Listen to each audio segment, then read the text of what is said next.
ప్రకృతి అంటే భగవంతుడు, భగవంతుడు అంటే ప్రకృతి, ప్రకృతి అంటే భగవంతుడు. అర్థమైందా? ప్రకృతిలో ఉన్నప్పుడు ఈ భగవంతుడు అంటే దేహమే దేవాలయం, జీవుడే దేవుడు అని చెప్తాం కదా. సో ఎంత హ్యాపీగా ఉంటుందో. ఆహా, ఏసీలో ఆ 4 గోడల మధ్య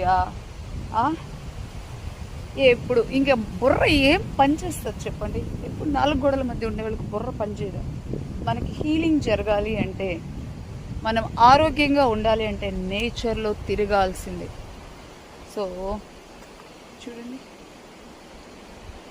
ఊరు ఆక్సిజన్, నో కార్బన్ డైఆక్సైడ్.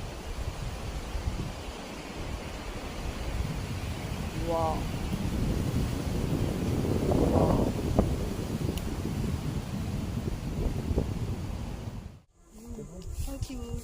చూడండి నా వాటర్ తాగుతుంది, వచ్చి అడిగింది.